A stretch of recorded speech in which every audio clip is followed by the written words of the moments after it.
Mafao. Enuke maule jawana mi mafao. Mafao.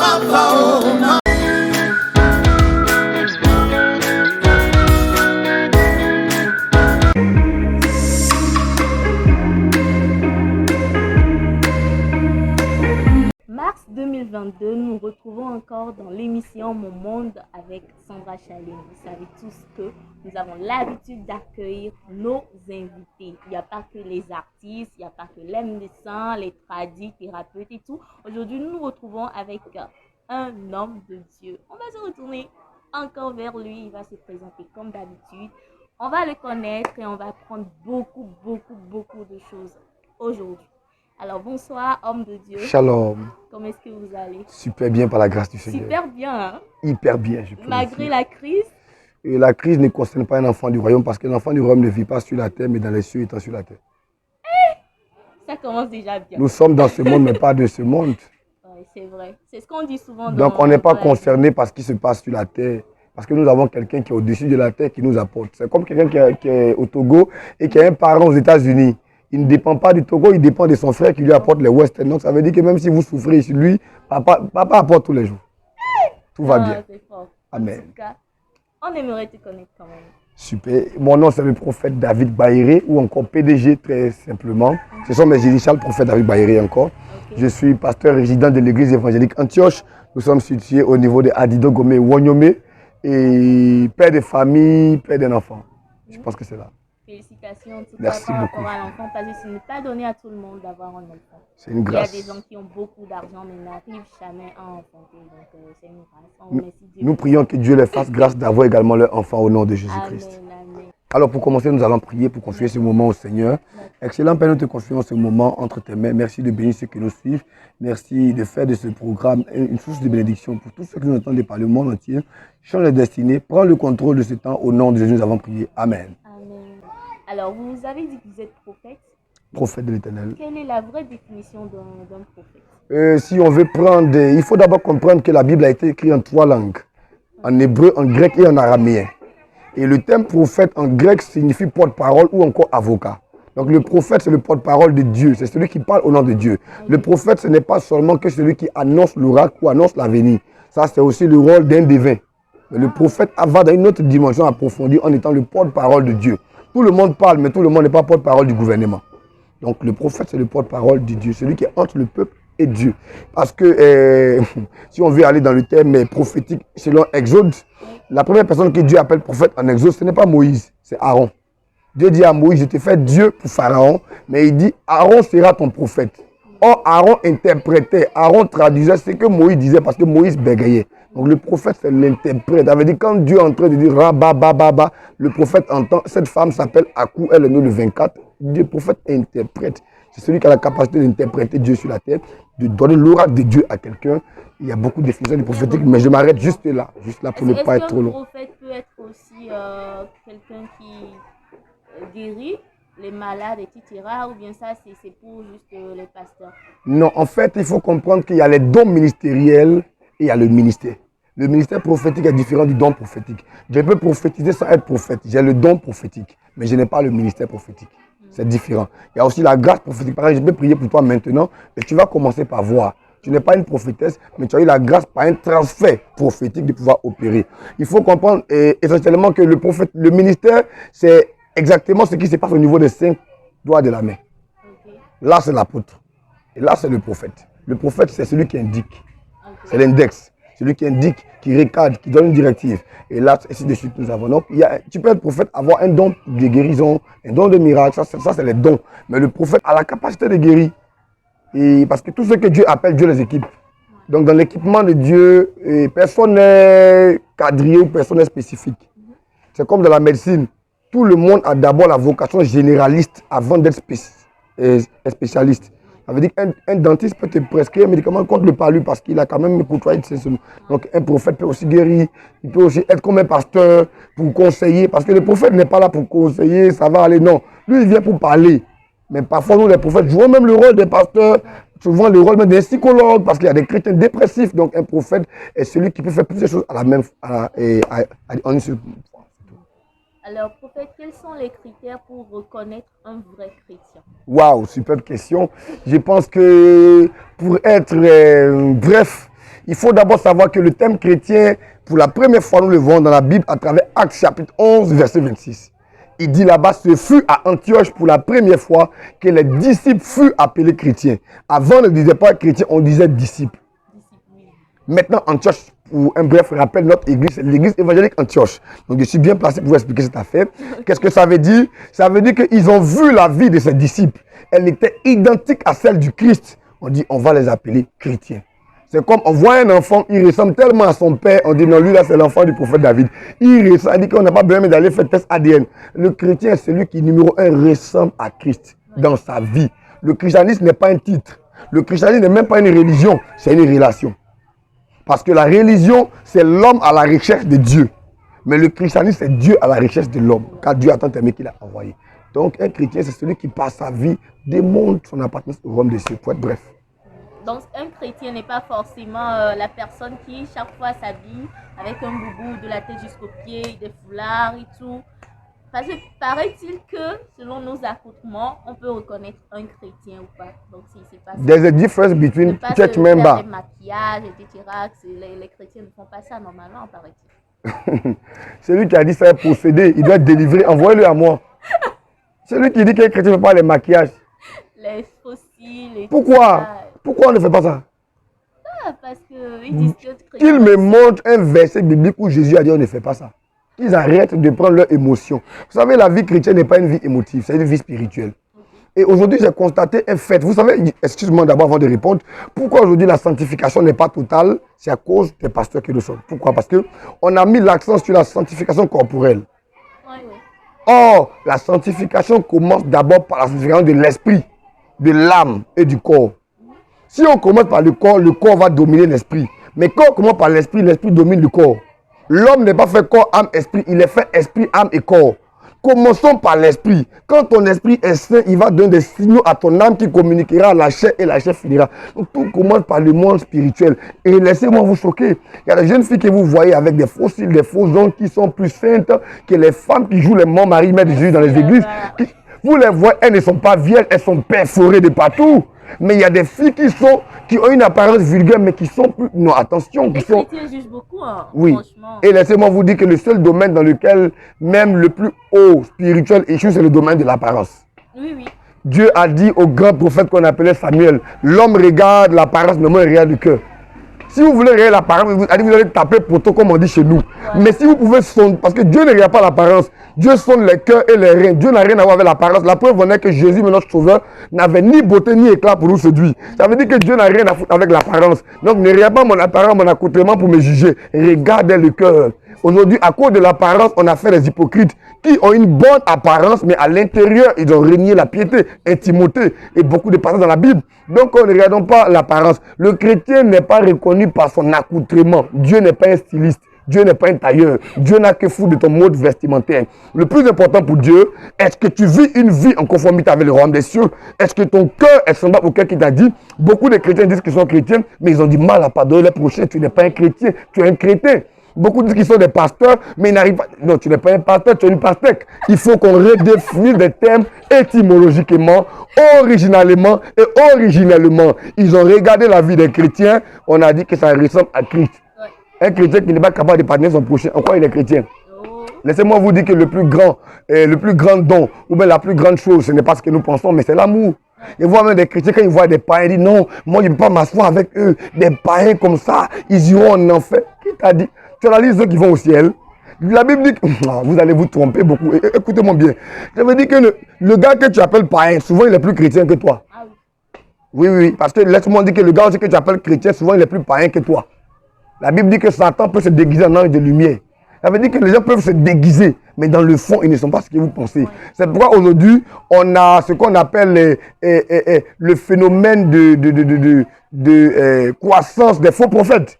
Les gens viennent sous le nom de Christ, mais ils n'ont rien à voir avec Christ. Pourquoi? Parce qu'on regarde l'apparence, ils nous séduisent. Ne regardons pas l'apparence, regardons le cœur. Le chrétien n'est pas jugé par son apparence, mais par son cœur, par sa capacité à représenter Christ, à faire comme Christ, à être semblable à Christ. Je veux aussi dire une chose, le chrétien n'est pas celui qui n'a pas de faiblesse.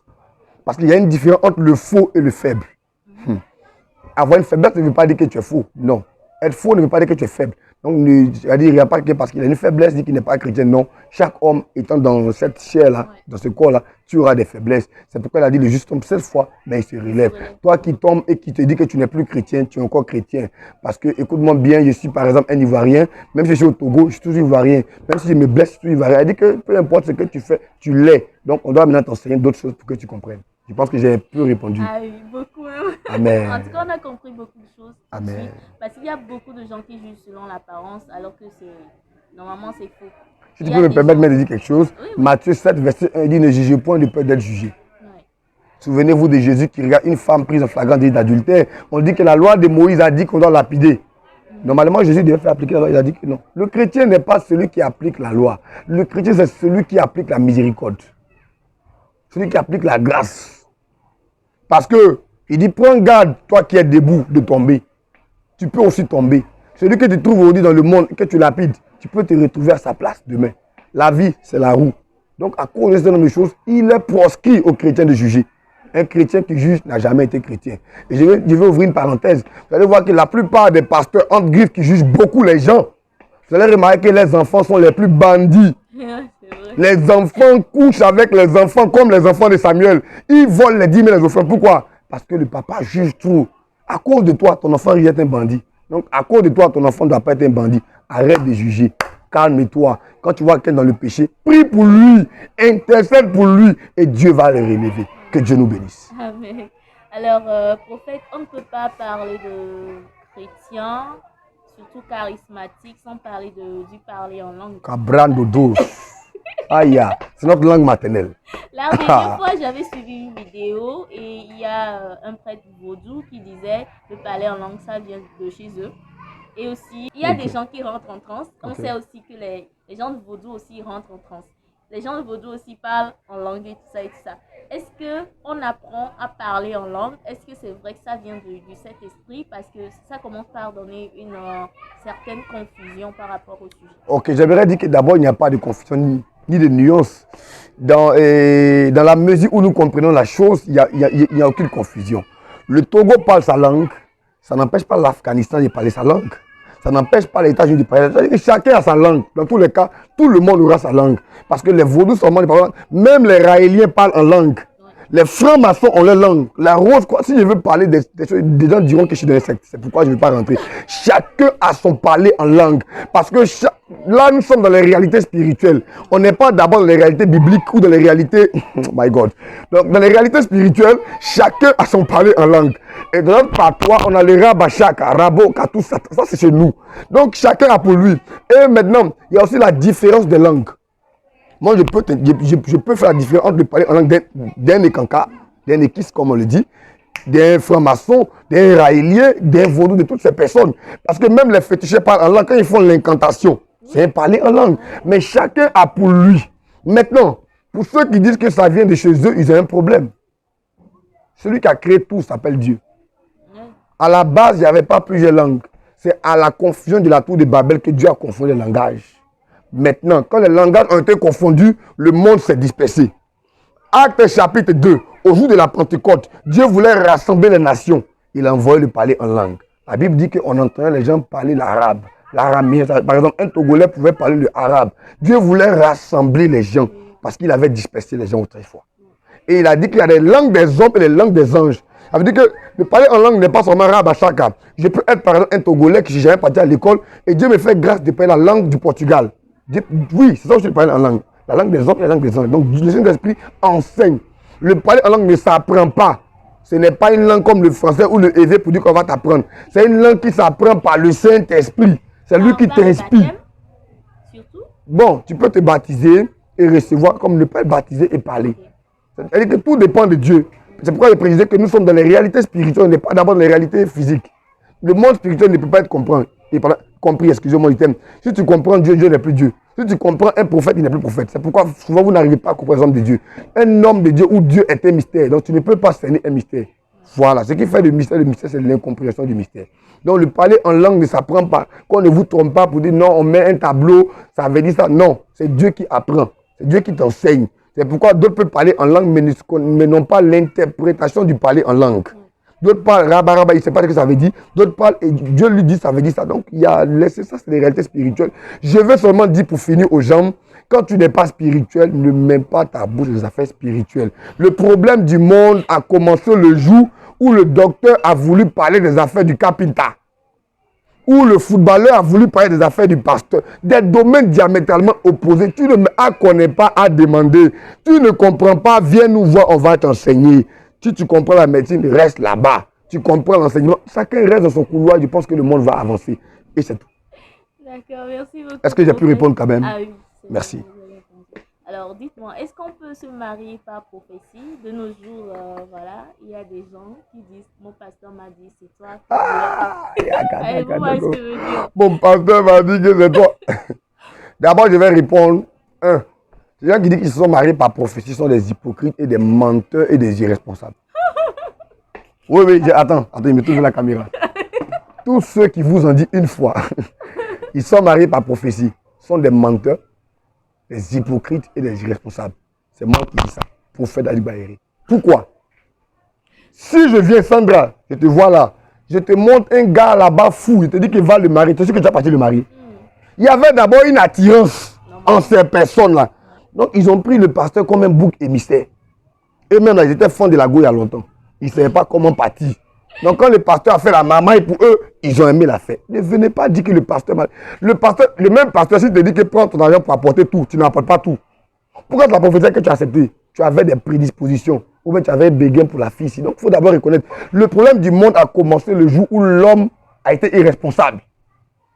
Si Adam avait dit à Dieu, oui, on reconnaît avoir mangé, on n'allait pas souffrir. Dieu voulait juste que l'homme reconnaisse. C'est pourquoi il a dit, si tu reconnais tes fautes, il est juste fier de te les pardonner. Il faut reconnaître. C'est-à-dire que quand tu pêches là, Dieu ne veut pas te mettre en prison. Dieu veut d'abord que tu dises, Seigneur, je reconnais. C'est fini, va te laisser.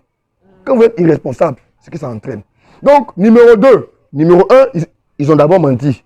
Numéro 2, on ne se marie pas par prophétie. Le mariage ne répond pas à des normes spirituelles d'abord. Quand Dieu voit Adam, il dit, et Dieu lui donne sa femme, Adam n'a pas dit esprit de mon esprit, il dit chair de ma chair, os de mes os. Ça veut dire que le mariage répond d'abord à un besoin physique. Adam voyait les animaux en train de toutouiller. Il était seul. Oui, le lion mouboussait la lionne, le chien la chienne. Et lui, il est seul. Donc Dieu dit que c'est pas parce que souvent ils avaient des positions qui choquaient Adam. Donc Dieu a regardé Adam. Il dit qu'attends, mon fils là a un manque. Donc quand Adam a vu Ève, il a commencé à parler en langue. Celle-ci est chair de ma chair, os de mes os. Donc d'abord, pourquoi Adam l'a dit? Adam aimait les femmes à pour tout. Ève était à pour tout. Quand il a vu, il a dit que waouh! Il peut vous démontrer des choses ici. Hein. Après, on arrive là-bas. Donc il a vu, il dit qu'elle est protégée comme ma fille ici. Il dit que waouh! Ah Seigneur, toi tu es merveilleux. Adam a oublié Dieu. Hein. Adam, il n'avait pas dit à Dieu, il dit que chair de ma chair, il dit qu'il a laissé Dieu. Donc d'abord, le mariage, c'est une affaire de... Regarde, je peux tout dire à Sandra, si elle ne suit pas son genre, elle ne va jamais m'accepter. Donc ne vous trompez pas pour dire, on se marie pas par prophétie. Si tu te maries par prophétie, tu vas divorcer par conséquence. On ne te marie jamais par prophétie. La Bible même déclare que tout ce qui n'est pas fruit de conviction est péché. Je peux être le plus grand prophète du monde. Si je te dis que marie telle fille, tu n'es pas convaincu, tu ne la maries pas. Voilà. Donc le monde spirituel dans le mariage vient en second plan. Parce qu'on marie une personne de destinée. C'est pourquoi Dieu ne te dit pas qui tu dois marier, mais Dieu intervient dans le choix de ton ou de ta partenaire. Le papa ne choisit pas ta femme, mais il peut te dire que je n'aime pas cette fille-là. Ce n'est pas lui qui a choisi, hein, mais il te dit qu'il ne la prend pas. Elle ne va pas t'avantager. C'est comme ça Dieu est notre parent. Donc, le monde spirituel aussi doit être pris en compte. Si tu rates ton mariage, tu peux rater ta vie. Je vais vous dire une vérité. Tout ce qu'il te faut pour réussir, là, c'est un ou une partenaire. Ton partenaire peut te pousser à avancer comme peut te pousser à aller de l'arrière. Oui. C'est bon. Il y a des choses que je veux dire ici, mais ce n'est pas bon. Est-ce que c'est bon? Oui, c'est ça. Va. Donc, ne te marie pas à la prophétie. Voilà. Sinon, tu vas divorcer par conséquence. Marie-toi par conviction et marie-toi par responsabilité. Là, quand c'est gâté, tu assumes que c'est mon choix qui m'a mené là. C'est ça, moi. Moi, je n'ai jamais dit à quelqu'un que Dieu m'a dit que. Pourquoi il te dit ça? Donc, Dieu n'a rien à faire. Il va me dire que c'est toi, il doit prendre. Donc, moi-même, il ne voit pas clair. Laissez votre affaire ici. Ah, si, chrétien qui drague les filles au nom de Dieu m'a dit, là, arrêtez, ça vous ira en enfer, mais d'abord. Si la fille te plaît, va dire, ma chérie, je suis trop fan de toi. Si elle dit qu'elle n'est pas là, d'ailleurs, même venez me voir pour les tactiques de la drague. Oui. Je vais vous montrer comment on peut convaincre une femme sans dire que Dieu m'a dit. Et puis elle sera d'accord. Voilà, je ne suis pas seulement pasteur ni prophète, je suis un coach. Alors, vous me dites-nous, comment est-ce que Dieu vous parle? Waouh, elle veut prendre mes secrets ici. Je ne dirai pas tout. Bon, pour ceux qui ne savent pas, Dieu me parle beaucoup. Ça, Dieu me parle beaucoup. Il me parle beaucoup. En fait, chacun a une manière par laquelle Dieu lui parle, personnellement. Mais Dieu parle quand même. Dieu parle. C'est-à-dire que pendant que nous sommes ici, même moi, nous sommes en pleine émission, mais Dieu me parle. En fait, Dieu parle toujours. Dieu parle toujours, mais l'homme n'entend pas. Dieu parle, c'est quoi? Ok. Je prends un exemple simple. Je prends un exemple simple. Okay. Tu peux parler le éveil ici, et moi je ne vais pas comprendre. Parce que je ne suis pas peut-être éveillé. Tu as parlé, mais c'est moi qui n'ai pas compris.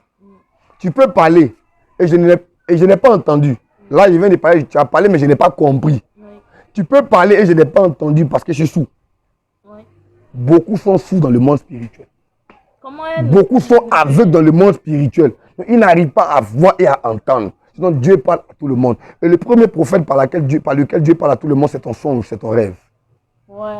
C'est pourquoi Job a dit, Dieu parle d'une manière d'une autre dans les songes, dans les rêves. Il y a une différence entre les songes et les rêves. Les visions nocturnes. Les rêves naissent de la multitude de nos... Non, les songes. Ecclésiaste 5. Prenez-moi Ecclésiaste 5. Parce que moi, j'aime parler avec la Bible. D'autres vont dire qu'on n'a pas ouvert la Bible. Qu'est-ce que le pasteur, ça qui parle? Donc, excusez-moi, à cause de vous, on se connaît à Lomé ici et partout dans le monde. Et eux, quand ils regardent, ils ne regardent que les mauvaises parties de la chose. Ils ne vont même pas regarder les bonnes parties. Ils vont dire que lui, là, il parle depuis la même... Ouais, la Bible, il n'a même pas cité un seul verset.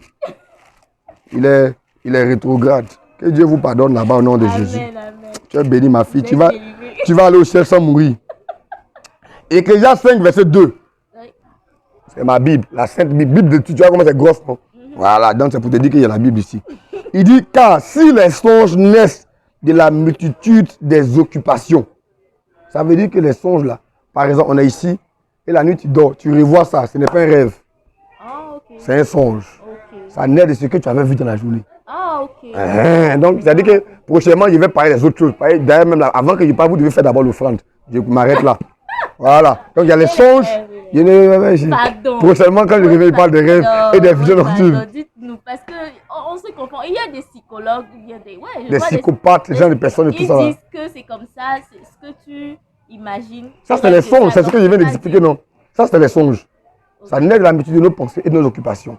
Okay. Donc, ça, c'est les songes. Donc, ce que les psychopathes disent, ça, c'est un rapport avec les songes. Oui, c'est-à-dire que moi, je les respecte tous. Psychologues, psychopathes, tous mes respects. Mais ça, c'est la dimension des songes. Parce que dans votre affaire, pourquoi il n'y a pas de psychopathes? Il y a même des psychiatres. Je vais parler de la théologie de la théorie de Sigmund Freud. J'ai fait la théologie, j'ai fait la philosophie à l'école, j'ai fait un bac A2, A4 ici. Donc, tout ce que vous dites, je maîtrise. Je veux même que vous soyez là pour qu'on ait un débat. Les pasteurs ne sont pas des rats, ils sont là à l'école. Donc, les rêves, quand tu vois rêve, il y a révélation. Comment savoir que... Le songe, c'est on est ici en train de parler, tu me vois la nuit. Ça ne veut pas dire que c'est moi. Bon, ça ne veut pas dire que c'est toi ma femme. Ça veut dire qu'on s'est vu aujourd'hui. C'est comme il y a des gars à l'église qui rêvent la nuit, ils voient la soeur. Dieu était avec la soeur hier. Dieu te remonte le rêve, mais il dit non que Dieu veut me dire que c'est ma femme. Ça, c'est un songe. Ce n'est pas une révélation, ce n'est pas un rêve. Donc, je suis en train d'expliquer les choses. Non, le rêve, c'est une révélation. Par exemple, là, tu dors, et puis tu te retrouves. C'est-à-dire que tu vois autre chose qui n'a rien à voir avec ce que tu as vu. C'est une révélation. Et remarquez bien, la plupart des choses qui vous arrivent aujourd'hui, à un moment de votre vie, Dieu vous l'avait déjà montré. Oui, ça m'arrive. Mais vous n'avez pas pris garde à ça.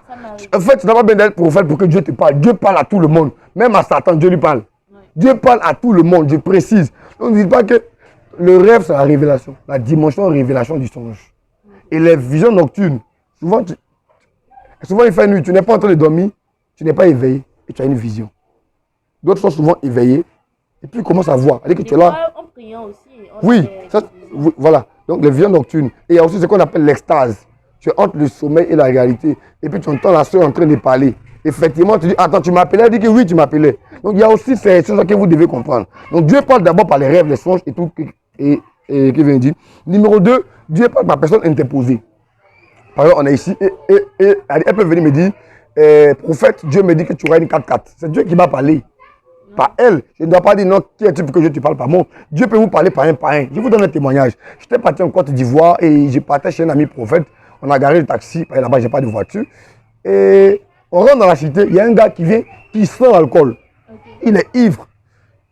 Et il me dit que toi, là, Non, Dieu est vraiment avec toi, quoi. Dieu t'a déjà accepté, personne ne peut gâter ton affaire là. Là, tu es un homme de Dieu. Enfin, il a parlé de nous, ivoiriens. Toi, seulement, non, tu es un homme de Dieu 100%. Il n'y a pas chien, il n'y a pas chat, c'est déjà confirmé. Oh, il était Yves. Et quand la vie prophète arrive, il dit que le gars disait quoi? J'ai dit ce qu'il me dit que le gars là, je suis prophète, hein, mais quand lui il parle, c'est vrai. Dieu l'utilise. Hein. C'est quand il est foulé même qu'il parle. C'est pour dire que même un fou peut vous parler. Donc Dieu parle par parole interposée. Donc ne regardez pas l'apparence. Il ne faut pas juger pour dire non, le gars est fou, le gars est une prostituée. Dieu parle par tout le monde. L'autre point par lequel Dieu parle de façon auditive. C'est-à-dire que tu es là et tu entends la voix audible de Dieu. Mon fils David, comme dans la vision de Samuel, comme plusieurs visions de la Bible, où Dieu parle par des visions. C'est-à-dire que tu es là et puis tu reçois, par exemple, je suis là à l'église. Et ceux qui savent. Et je peux dire que ok, je vois tel, tu me dis que c'est vrai. Juste quand il regarde tes mains, je peux voir. Quand il regarde tes mains, je peux voir. Tu peux regarder et Dieu te donne. Là, quand il regarde, Dieu est en train de me parler comme ça en même temps. Je n'ai pas besoin de partir. Donc, nous sommes en plein d'émission. Il ne faut pas que l'émission devienne une prophétie. Ça me rappelle. Oui, mais après l'émission. Ça me rappelle, on avait fait un live avec la prophétesse Précieuse. J'ai commencé à prêcher, j'ai commencé à prophétiser. J'ai même plus prêcher finalement. J'étais en train de prophétiser jusqu'à la fin. J'ai dit non, merde, c'est pas bien. Donc, je préfère. Et quand je commence de prophétiser, je n'arrive pas à m'arrêter. C'est pourquoi j'aime beaucoup parler et prêcher. Donc, c'est un peu ça. Donc, moi personnellement, Dieu me parle sur la base de l'alliance que j'ai avec lui. Okay. Il y a une base sur laquelle Dieu vous parle. Il y a toujours une base. C'est pour dire quoi? Quand il vient dire que Dieu me parle maintenant, ce n'est pas pour me vanter. Non. Loin de ça, je ne vais jamais vouloir me vanter. C'est pour dire qu'à cause de l'alliance que j'ai avec lui, excusez-moi, ça peut vous choquer. On peut être assis ici, ils vont mettre la musique, ils peuvent servir la boisson d'alcool, ça peut être une boîte de nuit et Dieu me parlera. Le fait que Dieu me parle ne dépend pas de où moi je suis. Excusez-moi le terme, je peux être en train de tout à ma femme et Dieu me parle. Elle veut dire que je peux être moi et Dieu me parle. Elle dit que je n'ai pas besoin d'être en train de prier. Ah, oh, non. Je peux être en train de ricaner, Dieu me parle. De t'insulter, Dieu me parle. Elle dit qu'il me parle sur la base de l'alliance. Je ne suis pas en train de dire que toi aussi fais ce que je fais. On n'a pas la même alliance. Numéro 2.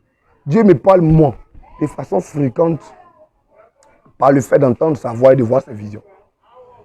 Et puis il me dit qu'il ne va pas ici. J'attends que les... Même, excusez-moi. Tout à l'heure, je voulais venir, je voulais mettre un parfum, il ne m'aime pas. Il a pris, il dit qu'il m'aime, et puis j'ai mis. C'est pour dire que moi, Adimo, il me parle comme ça. Tac, tic, tac.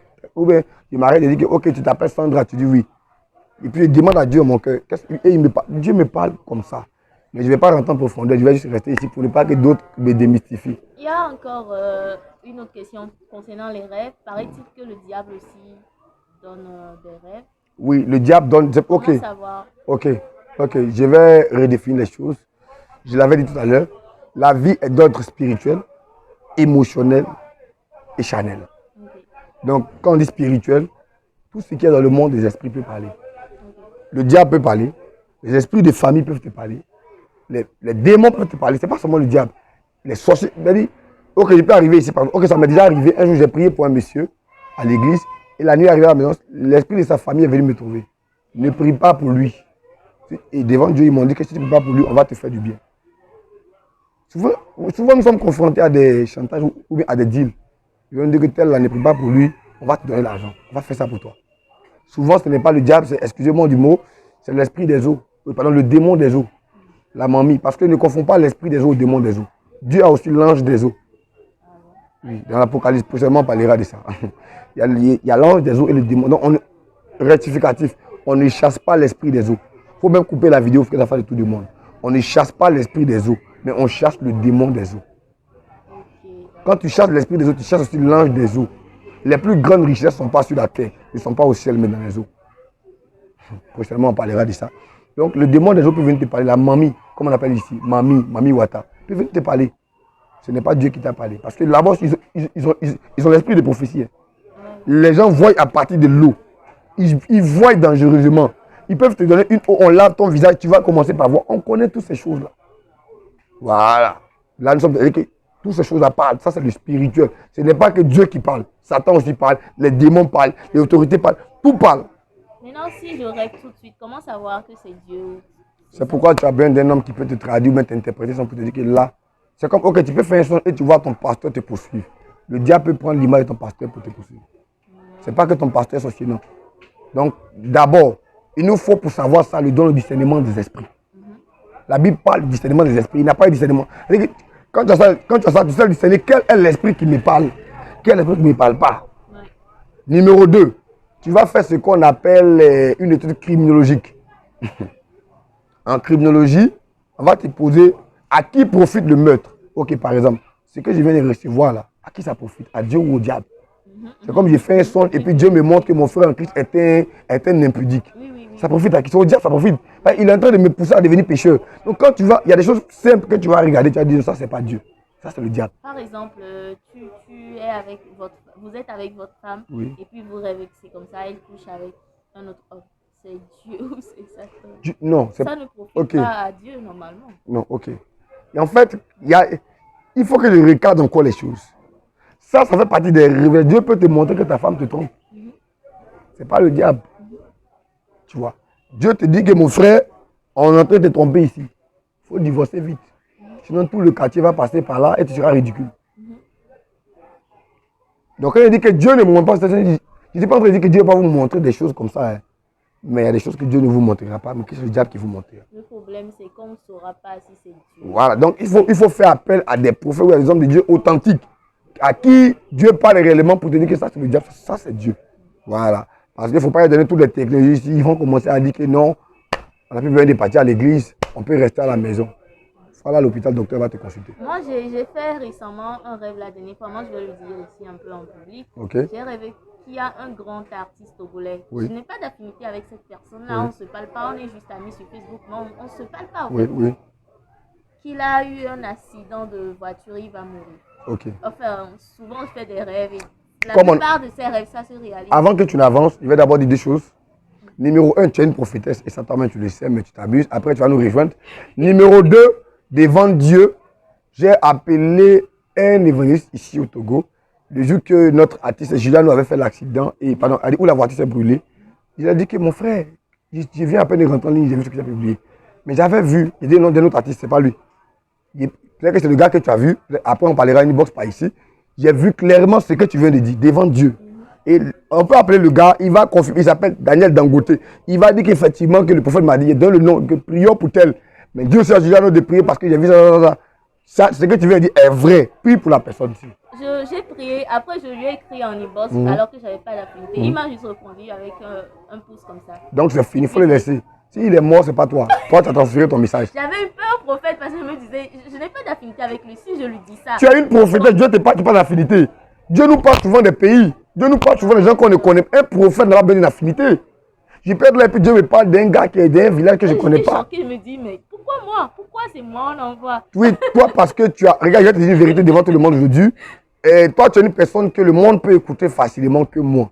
Parce que tu n'as pas dit que tu es pasteur, tu n'as pas dit que tu es au milieu du monde et de l'église. Tu es comme un habit. Mais moi, on va dire non, il est pasteur, il lui peut rien me dire. Tout ce qu'il va me dire là, c'est pour parler de Jésus. C'est pourquoi souvent j'ai beaucoup de casquettes. Moi, je ne suis pas seulement pasteur. Je suis aussi le Daïchi des pasteurs. Ça veut dire que même dans le monde, je suis avec vous. Voilà. Donc, Dieu te peut parce que tu es dans ce milieu-là. Non, j'ai déjà fait ma part. Voilà. Donc, mon frère qui est là, si tu nous suis, il faut l'écouter, c'est lui prophétesse. Je te demande pardon humblement. Je t'aime trop. Parce que j'ai déjà ton nom dans mon esprit. Voilà. Mais pardon, je n'ai pas envie d'appeler ton nom ici. Nous, on ne veut pas que tu mets. Je veux que tu chantes, moi, mais être dansé. Parce que souvent, ils dansent ta musique à la maison en cachette. Quoi. Ouais, ça fait danser. Sa musique, ça fait danser. Il dit que je le connais, il n'a pas envie de parler ici. À tout à l'heure, tu te bénisses. Alors, prophète, j'ai une autre question qui concerne un peu l'Afrique. Pourquoi est-ce qu'il y a tant d'églises en Afrique, mais l'Afrique ne se développe pas? Pourquoi? Ah, yagadagado, zozo. C'est une question bizarre. D'abord, je veux dire à quelqu'un, avant de répondre à la question directement, s'il y a un accident, on ne doit pas d'abord accuser les passagers, on accuse d'abord le chauffeur. Pas ça? C'est le chauffeur qui a cogné. Est-ce que c'est l'église qui dirige nos pays africains? Donc, réclamons la dent du lion à celui qui a mangé la tête du lion. Réclamons la dent du lion à celui qui a mangé la tête. Ceux qui dirigent nos pays, on les connaît. Et excusez-moi du thème, l'église n'est pas mêlée au développement de l'Afrique. Parce que, excusez-moi du thème, l'église est à la limite presque méprisée dans nos continents. On dit, quand vous dites que vous êtes pasteur, vous êtes. On dit, donc tu ne travailles pas. En fait, le pastorat n'est pas un travail qu'on dit. Donc, toi, tu fais. Ah bon? Même quand tu vas voir un papa te dire que je marie ta fille, il fait quoi, il est pasteur? Seulement, il ne fait rien encore. Pourquoi? Ma fille, tu as fait quoi avec lui? C'est-à-dire que l'église est minimisée, sous-estimée à la limite. Donc, quand nos pays africains donnerons à Dieu de conduire nos nations, le développement sera.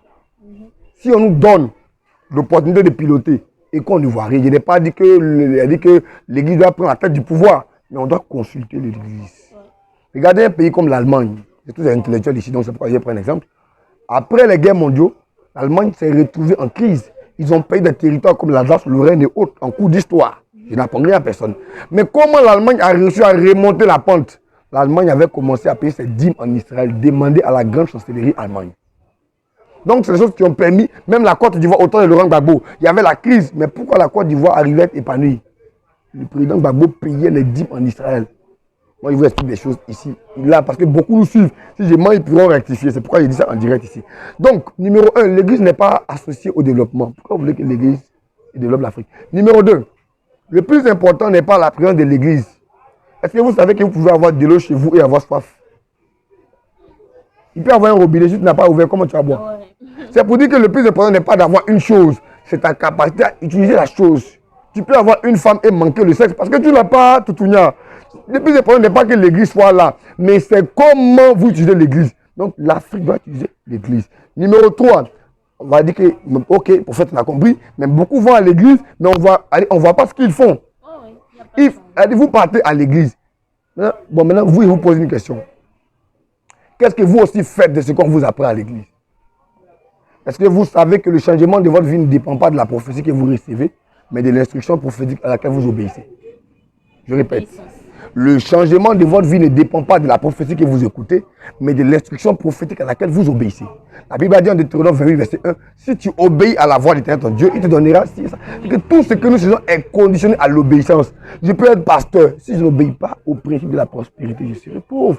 Si je n'obéis pas, que tout dépend de l'obéissance, quoi. Donc, n'accusons pas Dieu. Il peut y avoir beaucoup d'églises, mais revoyons comment nous utilisons l'appareil qu'on appelle église. Et nous verrons pourquoi l'Afrique souffre. Nous allons voir que même les chrétiens ne pratiquent en rien ce que Dieu leur demande de faire. Voilà pourquoi nous avons des problèmes. Donc la souffrance de l'Afrique ne dépend pas de l'église, mais de l'usage que nous faisons de l'église. Je pense que ça a été clair. Oui, ça a été. Donc c'est l'usage que nous faisons, ce n'est pas l'église. Parlons toujours de l'Afrique. De nos jours, on nous dit que c'est comme ça. Jésus n'existe pas.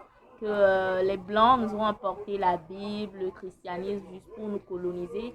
Et beaucoup, récemment même, il y a un prêtre qui s'est rétrogradé. Il est devenu prêtre vaudou encore en ce temps. Oui, j'ai appris ça récemment. Oui. Et qu'est-ce que vous pensez de ça?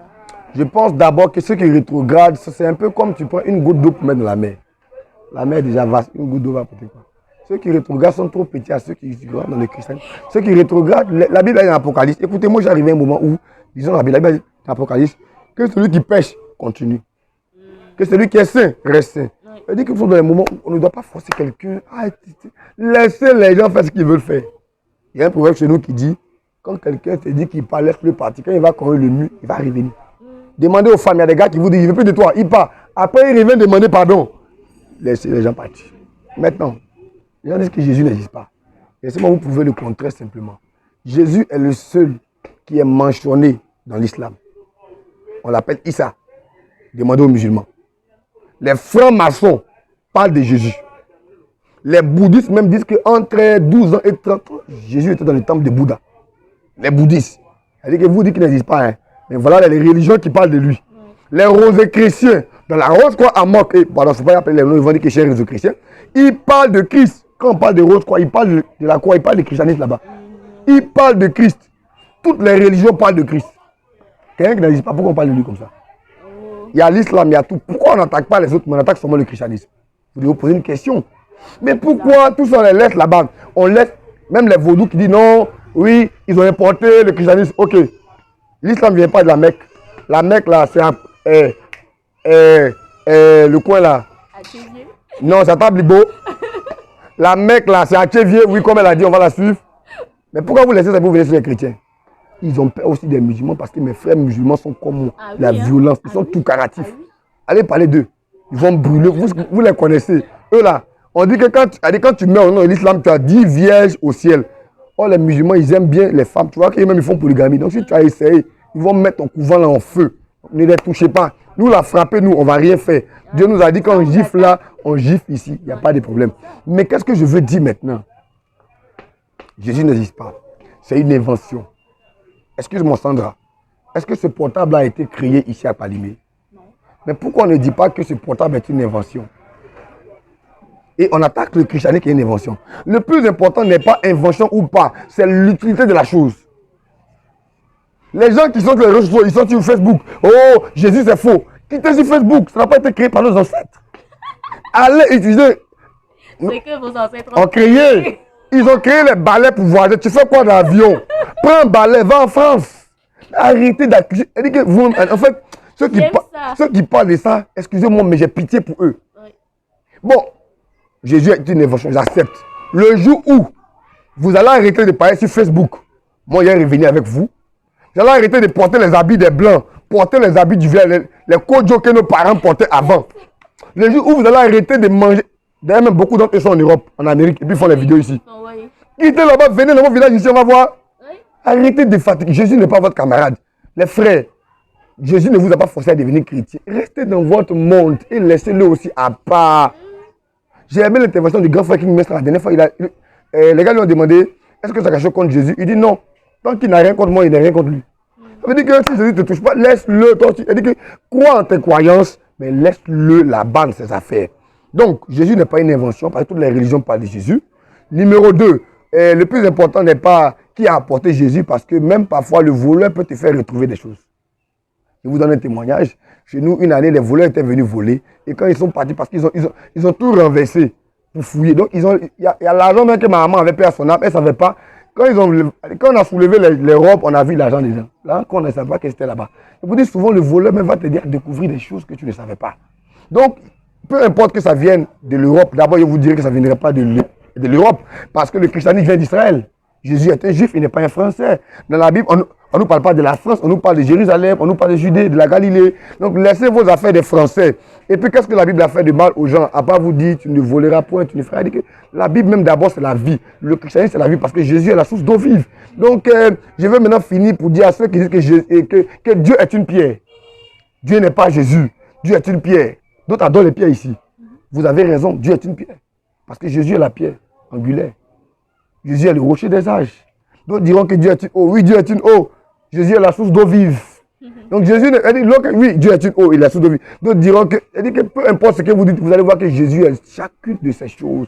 S'il est un animal, il est l'agneau de Dieu qui ôte le péché du monde. Il est le lion d'Atim. Ce que vous dites là, vous n'avez pas tort, mais vous n'êtes pas à la bonne adresse, c'est tout. On n'adore pas parce que nos parents ont adoré, mais on adore parce qu'il nous a créés. Chaque marque fait la promotion de... Ça veut dire que, pardon, chaque voiture fait la promotion de sa marque. Quand tu vois sur ma voiture, il écrit BMW par exemple, il est en train d'adorer BMW.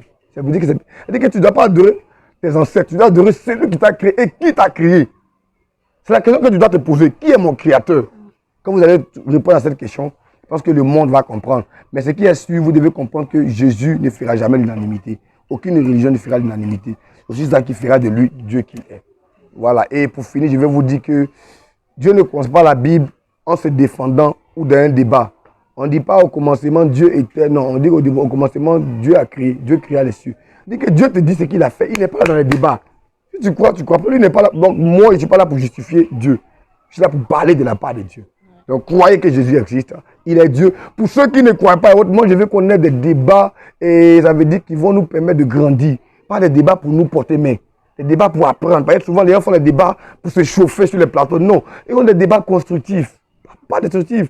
Les débats, non, il y a te montrer qu'il est sur. Non, laissons ça. Parlons-nous. 1, 2, 3, 4. On va comprendre que Jésus existe. Ce n'est pas une fable, ce n'est pas une divinité inventée, mais c'est une réalité, c'est une vérité parce qu'il est le chemin, la vérité et la vie. Nous ne venons au Père que par lui. Merci. Alors, il y a aussi certains dans l'église charismatique qui disent que ce n'est pas bon de vendre du sel, des huiles d'onction. Il y en a même qui vendent des ballons. Il y a même des prophètes qui font manger des gazons à leurs fidèles. Est-ce que vous pensez de ça? C'est une question compliquée pour moi. Et parce que là, je ne sais pas qui va défendre ici. Mais ce que je veux dire, numéro 1, c'est que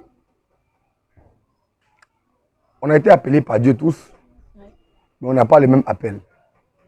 C'est comme on est né d'un même père, d'une même mère, mais on n'a pas la même destinée. L'autre est footballeur, il s'appelle Adebayor. L'autre est artiste, il s'appelle Massa Dias. Tous les enfants du Togo, hein. Mais chacun a sa destinée.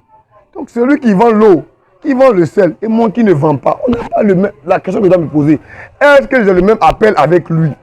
Sinon, je m'étais. Pourquoi? Parce que je vais commencer par la chose. On va commencer au commencement.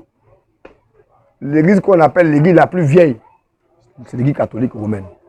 Aux catholiques, maman, on vend la statue de Marie. Voilà. On vend le rosaire. On vend le chapelet. On ne parle pas de ça. Mais on vient attaquer mes pauvres pasteurs chrétiens charismatiques là pour dire qu'ils vendent. Allez attaquer d'abord la maman. C'est la maman qui a l'eau bénie qui a envoyé. C'est la maman catholique. Est-ce que je mens? C'est eux qui nous ont montré tout ça. Nous, on ne connaissait pas ça. Nous, on ne connaissait même pas Jésus. On était ici dans nos campements. Ils sont venus nous dire qu'il y a un gars qui s'appelle Jésus. On a cru en lui. C'est là-bas que ça a commencé. Devant toute l'église catholique, il y a une librairie. Même à Sigam, j'ai déjà vu. Il n'est pas envie de parler. Ça veut dire que laissez-moi les prophètes qui vendent ça. Numéro 2. Je ne sais pas où arriver sur eux. Pourquoi il y a une pharmacie à l'hôpital? Pourquoi on vend les médicaments à l'hôpital? Ah, c'est pour te guérir, non? Parce que le médecin te prescrit à Tequin.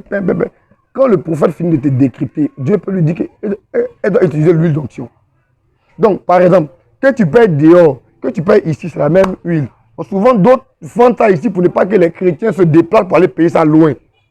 D'autres vendent ça là, par exemple, ok, je peux te dire, par exemple, trouve-moi le vin de communion. Tu vas dire que je ne sais pas où on vend ça, pasteur, pardon, payez pour moi.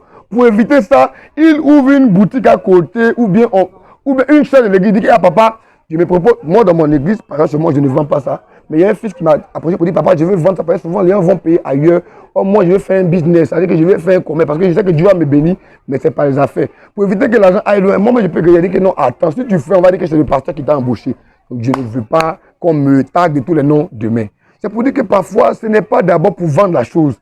C'était pour répondre à un besoin, pour éviter que les gens aillent loin. Vous avez remarqué que même dans nos écoles, on vend des cahiers, on vend des bics. On ne parle pas de ça. Dans nos ministères, quand tu vas, on vend des timbres. On ne parle pas de ça. Mais n'attaquez pas l'église parce qu'elle est orpheline. Dieu ne nous a pas laissé orphelins. Le Saint-Esprit est avec nous. Donc le pasteur qui vend l'eau, ça peut être une instruction. Moi, je ne juge pas. Je ne suis pas là quand Dieu parle à chacun. Donc au risque de parler et d'être en jugement, pardon, d'avoir Dieu me juger, je préfère me taire. Si je ne comprends pas, je m'approche de la personne. Mon frère, tu vends les balais là, c'est comment? Il me dit que c'est Dieu qui m'a dit je me tais. Mais si c'est une mamaille, je suis contre ça. Je ne suis pas d'accord avec les mamailles ou bien les inventions, les stratégies. Mais si c'est Dieu qui parle, j'ai aucun problème. Donc si un pasteur vend, si vous n'avez pas compris, approchez-le. Ou bien quittez loin de lui, mais taisez-vous parce que vous ne savez pas ce que Dieu dit à chacun. Pour vous dire une chose, Dieu a dit au prophète Osée, va et prends la prostituée. Si je marie une prostituée, on va dire que le pasteur là, il a des kilos. Hein. Il a dit marie une prostituée. C'est un péché. Oh, c'est Dieu qui a dit à Osée dans la Bible. Mais comme je ne suis pas Osée, ils vont me lapider. Mais Osée, ils ont peur de lui. C'est pour dire qu'il y a des choses que vous devez comprendre cette affaire. Quand Dieu parle à chacun différemment. Dieu peut, elle, l'appeler pour être prophétesse, pas dans une église, mais partir dans les boîtes de nuit. C'est son appel. Pourquoi il est venu parler de ça? Quand Dieu l'appelait, elle, que tu étais là-bas, les frères, ne jugeons point. Laissons chacun dans son couloir. Ce que Dieu t'a appelé à faire, tu n'arrives même pas à faire, tu t'en vas parler aux autres. Reste dans ton couloir. C'est encore mieux pour nous comme ça. Je pense que j'ai un peu répondu à ça. Voilà. Donc je ne suis pas d'accord et je ne suis pas contre. Et pour dire que si c'est une mamaille, je ne suis pas d'accord. Si c'est Dieu qui lui a dit, vas-y. Mais l'autre point, c'est un peu comme une pharmacie d'un hôpital. C'est juste ça, un peu comme une pharmacie d'un hôpital. Parce que l'église est aussi un hôpital. Il y a des malades qui viennent. L'église, c'est aussi un commissariat. L'église, c'est plusieurs choses. Il faut d'abord comprendre l'église avant de comprendre beaucoup de choses. Voilà. Voilà, donc c'est ça. Il y a des gens que Dieu a appelé pour te dire que toi, lève-toi, va. C'est avec l'eau, je vais guérir les gens. Lui, il ne fait que parler de l'eau. L'autre, Dieu l'a appelé pour dire qu'il va dans les villes. Chacun a son appel. Laissons cette affaire-ci. Si tu ne veux pas payer l'eau là, laisse ceux qui payent payer. Il ne faut pas les décourager aussi. Merci. Alors, parlez-nous de l'importance des jeûnes et prières. Waouh! Makura Libre Andososia. Le jeûne et la prière, ok, je vais aller très rapidement pour que vous compreniez très simplement. C'est un peu comme le Wi-Fi et WhatsApp. Come on. Le jeûne, c'est le Wi-Fi. Ça veut dire que ça prépare, ça conditionne l'accès au réseau. Ça te permet d'accéder au réseau. Et la prière te permet de communiquer dans le réseau. Donc, le jeûne, c'est le Wi-Fi. Et la prière, c'est le WhatsApp. Ça veut dire que quand je jeûne, je suis sur le Wi-Fi. J'ai Internet. Je suis dans le monde spirituel. Parce que le jeûne, ce n'est pas seulement le fait de se priver d'aliments solides et liquides. C'est le fait de se priver d'aliments solides et liquides et se nourrir d'aliments spirituels pour accéder au monde des esprits. Maintenant, la prière, c'est le moyen par lequel l'humain communique avec une divinité. La prière, ce n'est pas parler avec Dieu. Parce que quand le bouddhiste prie, il prie. Mais lui, il t'a dit qu'il ne prie pas Dieu. Il t'a dit qu'il prie le gonzon. Quand le vaudou prie, il prie, mais il ne prie pas Dieu. Lui dit qu'il prie son Dieu. Quand le musulman prie, il dit qu'il prie. Alors, il dit que la prière, c'est le moyen de communication avec le monde des esprits. Donc, quand je prie, je peux parler à Dieu, parler aux anges, parler à Satan. On dit sors. Il dit je ne sors pas aux délivrances. Ce n'est pas à Dieu que tu parles. Tu parles à un esprit. Donc, la prière, c'est communiquer avec l'esprit. Mais le jeûne prédispose. C'est pourquoi Jésus a dit aux apôtres, quand il est arrivé, on dit qu'il y avait un homme qui avait envoyé son enfant, qui était atteint d'un esprit lunatique. J'étais dans le feu et dans l'eau. Et les apôtres ont prié, n'ont pas pu guérir. Et Jésus a dit, mais cette sorte de démons ne sortent que par le jeûne et la prière. C'est pour dire qu'il y a une catégorie de victoire où il te faut le jeûne et la prière. Une catégorie de démons où il te faut le jeûne et la prière. C'est pourquoi Jésus commence son ministère par 40 jours de jeûne. Parce que le jeûne, même laissez-moi vous choquer, dans toutes les sphères spirituelles, ou bien toutes les sphères de spiritualité, il y a le jeûne. Est-ce que vous savez même, si je parle, les gens vous disent que le gars là, il n'est pas pasteur, c'est un sorcier. Est-ce que vous savez que même pour être dépositaire de ce qu'on appelle mamie, tu jeûnes 40 jours. Ah bon? Tu t'abstiens de toucher une femme ou un homme 40 jours. Demandez, je parle en direct, les connaisseurs vont dire que le gars là, il connaît. Mamie que vous voyez là, on dit que c'est des prostituées, non. 40 jours d'abord, tu ne couches pas avec hommes et femmes. Tu es hors de leur présence. Le jeûne, ce n'est pas seulement ne pas manger. Le fait de ne pas avoir des rapports sociaux jeûne. Le jeûne, c'est sur beaucoup de points. Si je vais expliquer, c'est pourquoi souvent on dit qu'il faut prendre ce médicament à jeûne. Même à la pharmacie. Il dit que le jeûne, c'est pas ça. Il dit qu'il y a des choses que vous devez comprendre. Dans la rose, c'est quoi? On jeûne. Les musulmans font le carême. Tout le monde sait. Chaque année. Dans tous les sphères spirituelles, il y a le jeûne. Pourquoi? Parce que le jeûne nous dispose au monde spirituel. Il nous fait accéder à les dimensions. Et la prière nous fait communiquer. C'est pourquoi quand tu jeûnes que tu ne pries pas, c'est une grève de faim. Le jeûne qui n'est pas accompagné de prière, c'est un peu comme le riz sans la sauce. La pâte sans la démain. Voilà, il dit que quand tu jeûnes, il y a 3 choses. La prière, la méditation et le sacrifice. Mais quand je parle de prière, je ne parle pas seulement de la prière que tu fais de ta bouche, de ton comportement pendant le jeûne. D'autres jeûnent, mais ils ont un comportement plus pire que celui qui ne jeûne pas. D'autres même disent que hey, gardez-moi la nourriture, quand je vais finir, je mange ça d'abord. Ne mangez pas tout. Tu as déjà coupé le jeûne. Quand tu jeûnes, tu es déconnecté de tout. Donc dis que toi, là, quand il a coupé mon jeûne, il va te frapper. Hein. Ce n'est pas une chose de gêner. Tu as déjà coupé le jeûne depuis. Donc le jeûne, c'est aussi un attitude. Prenez Ésaïe 58, vous allez comprendre tout ça. Alors, prophète, comment est-ce qu'on doit prier pour recevoir? Parce qu'on prie, mais des fois, c'est comme si Dieu ne les ose pas. Numéro 1, prier et recevoir dépend de l'alliance avec Dieu. Pourquoi? Je vais en Genèse. Il y a une femme qu'on appelle Agar qui avait eu un enfant qu'on appelle Ismaël avec Abraham. Oui. La Bible dit que quand Abraham renvoie Agar, parce que Dieu dit renvoie-la à cause de Sarah, il donne une outre d'eau à Agar. Une outre, donc une goutte d'eau. Et ils font un chemin. Chemin faisant, on dit que l'eau est finie dans la goutte. Ça va finir. Ils arrivent dans le désert, il n'y a pas l'eau. Agar pleure, il n'y a rien qui se passe. Elle dit qu'Ismaël a crié, il a pleuré. Et un ange est venu montrer à Agar un puits. Un ange a montré un puits. Agar a prié, Dieu n'a pas répondu. Mais Ismaël a prié, Dieu a répondu. Pourquoi? Ismaël avait le sang d'Abraham. C'est le fils d'Abraham. Il a l'alliance. L'alliance est dans le sang. C'est pourquoi on parle d'alliance de sang. Donc Agar a eu seulement un toutounia. Elle n'a pas eu l'alliance. Il y a des gens qui ne sont pas alliés à Dieu. Ils sont copains, excusez-moi. Ils viennent à l'église, il n'y a pas de base. C'est comme une relation de concubinage. Le gars t'a pas marié, il meurt, tu n'as pas droit à l'héritage. On ne te connaît pas. Il y a des chrétiens concubins, il y a des chrétiens copains, mais il y a des chrétiens mariés à Dieu. Le mariage, c'est l'alliance. La plus grande dimension du monde spirituel, c'est l'alliance. Moi, je suis allié à Dieu. Voilà, elle est alliée. Donc, quand tu es allié à Dieu, maintenant, invoque mon lettre et je te répondrai. Quand tu n'es pas allié à Dieu, tu vas crier, waouh, Dieu ne te répond pas. Il y a une femme, le dimanche, elle était là. Sa soeur m'a appelé. Un dimanche, j'ai fini le culte. Et j'ai dit qu'il rappelle-moi dans 20 minutes. Elle m'a rappelé. En fait, l'histoire, c'est que leur nièce est perdue. Depuis la veille. Depuis sa médit, c'était dimanche. J'ai dit que Dieu dit que demain, avant 14h35 ou quelque chose comme ça, la femme a dit ça à l'église, ou même 25. L'enfant revient. J'ai dit ça à la femme. Et puis je lui ai dit, d'ailleurs, moi, il dit ça devant tout le monde. Il a dit que fais une offrande. Apporte un timoni, peu importe, il n'est pas demandé le prix. Elle m'a apporté, mais ce n'est même pas l'argent qu'elle m'a apporté. Apporte, je veux juste un signe. Le monde spirituel comprend le sacrifice. C'est pourquoi le féticheur va te dire, apporte un bélier. Oui, il faut des sacrifices. Apporte ça. Le monde spirituel là, c'est ça. Même les gens qui vous disent non, les pasteurs vous blaguent. Quand ils vont chez les féticheurs, ils offrent bœufs, ils offrent moutons. C'est vous, ils blaguent. Restez là-bas. Même ceux qui adorent Satan, ceux qui adorent le diable, si tu vois le sacrifice qu'ils donnent là-bas, Même ceux qui adorent mamie, demandent, ils peuvent prendre un taureau, ils vont, un mouton, ils vont à la plage, aujourd'hui et vendredi, comme ça, vendredi là. Et puis, ils jettent ça, ils tuent ça, ils donnent en holocauste. Vous ne savez pas les choses. C'est vrai, hein, prophète, parce qu'on dit souvent que les gens font jeûne et prière, attendent le résultat, mais ne font pas des offrandes à l'église. Je vais vous dire la vérité, pour avoir les résultats, il ne faut pas trop prier, il faut donner beaucoup. Il faut donner. T'as déjà les prix pour aller où? Les gens même qui ne gênent pas, qui prient, mais ils ne prient pas, Dieu les exauce. Je connais un footballeur en Côte d'Ivoire, je n'ai pas appelé son nom ici. C'est un grand footballeur. Sa maman avait réuni plus de 10 ou 20 pasteurs qui prient pour lui chaque mois. Chacun est payé. Le gars n'est pas chrétien, mais il pèse. Moi, je vous dis, il y a des gens qui ne sont pas chrétiens qui viennent nous voir. Puis leur vie avance que les chrétiens pour lesquels nous prions. Ils ont compris que la vie, là, 1 plus 1 égale à 2. Le chrétien, quand il dit qu'il donne ça, il dit que papa, Dieu ne m'a pas encore convaincu. Mais lui, il ne connaît pas Dieu. Quand il dit qu'il apporte 1 million, il dit que ok, j'apporte 50. Tiens, apporte 200 000. Il dit qu'eux, ils ont compris le monde, comment il fonctionne. Quand tu n'as pas compris le système de fonctionnement du monde, tu vas souffrir dans ce monde. C'est tout. Donc, on parlait du sacrifice, mais on parlait de la prière exaucée. Donc, l'alliance. Numéro 2, la foi. Marc 11, 24. Tout ce que vous demanderez en mon nom, croyez que vous l'avez déjà reçu et vous le verrez s'accomplir. Les gens qui prient, ils finissent là. Hé papa, est-ce que Dieu va me répondre même? C'est moi ça. En tout cas, j'ai prié. Je regarde Dieu maintenant. Toi, ça dit que tu as déjà gâté ta prière. Tu as prié pourquoi?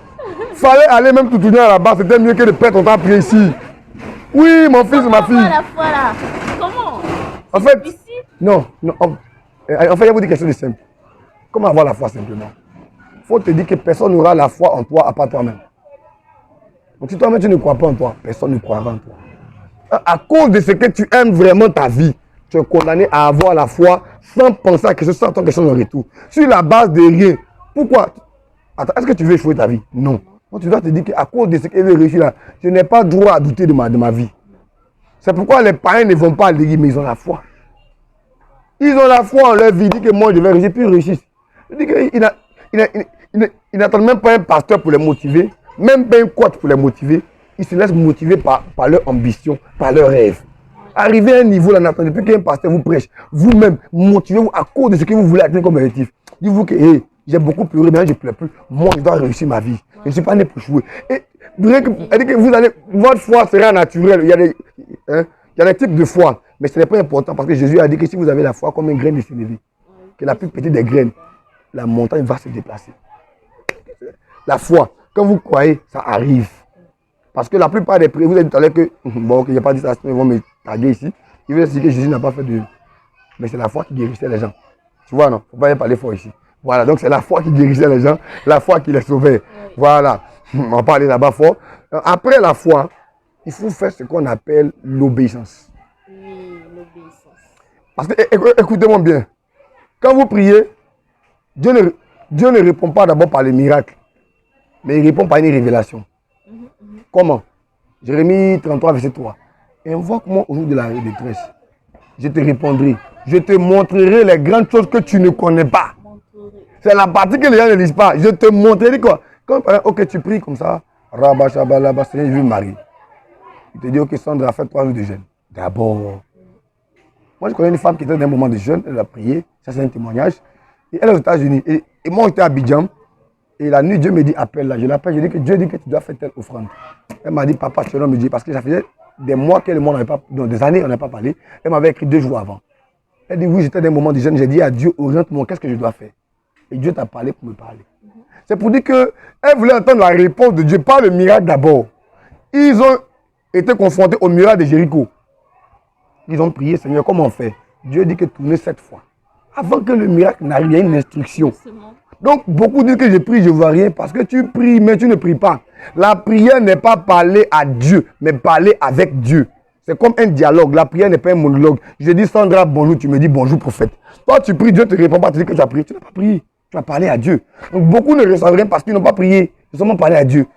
Quand vous finissez de prier, gardez le silence. D'autres disent, je veux me marier, amen. Et puis ça va. Non. Quand tu finis de prier, il faut que Dieu te parle. Ma fille, d'autres, Dieu va te dire que ma fille, tu n'es pas appelée à te marier d'abord. Pense d'abord à ta réussite. D'autres disent, non, je vais d'abord me marier avant de réussir. Vous devez d'abord écouter le retour de Dieu avant de savoir. Donc, voilà, après l'alliance, la foi, l'obéissance à l'instruction. Le 4 points que je vais donner simplement aujourd'hui ici pour ne pas trop parler et rendre long. Et beaucoup d'hommes prient et ne sont pas exaucés à cause d'une seule chose. Quoi? Une seule chose empêche beaucoup d'exaucement. Quoi ça? On aimerait savoir. C'est le comportement. Ah, ok. Le comportement de beaucoup est un obstacle à leur exaucement. Vous savez, l'autel de rencontre entre l'homme et Dieu, c'est le cœur. Oui, Il dit en Matthieu 6, dans le Notre Père, pardonne nos offenses, comme nous pardonnons à ceux qui nous ont offensés. En bas, il dit, si vous ne pardonnez pas aux autres, votre Père ne vous pardonne pas. Or, il dit, je recherche la paix avec tous et la sanctification, sans laquelle nul ne verra le Seigneur. Toi, tu n'es pas en paix avec les autres. D'autres même, ils veulent réussir pour que leur réussite là, ils prennent ça pour répondre aux gens. Oui, oui, pour se venger. D'autres veulent réussir, merci pour le mot, pour se venger. D'autres veulent réussir pour dire que quand je réussis demain, je vais prendre ma voiture pour aller devant mon ex. Je vais l'éclabousser avec l'eau. Le gars là, c'est qui m'a fait, le gourmet qui m'a donné, non. À cause de lui, je paye la Range Rover. Je prends mon chéri, on s'embrasse devant lui. Ma fille, tu ne réussiras pas. Ouais. Le gars qui a réussi dans la Bible que j'ai aimé, il s'appelle Joseph. Non, ses frères l'ont vendu. Mais quand il a réussi, il leur a dit non. Le mal que vous avez voulu me faire, Dieu l'a changé en bien. Justement. Ça veut dire qu'il a compris qu'il fallait que le gars là t'abandonne pour que le milliardaire là te récupère. Il veut dire qu'il fallait que ça t'arrive pour que la vie te rende mature. Ouais. Il y a des choses qui vous arrivent, Dieu a permis ça pour vous rendre mature. La maturité, ce n'est pas l'âge. Ça dépend de ce par quoi tu passes. Donc, ne pensez pas que, regarde, il y a un parcours que vous devez avoir. L'exaucement, c'est un acquis. Donc, vous devez révisiter votre caractère et votre comportement.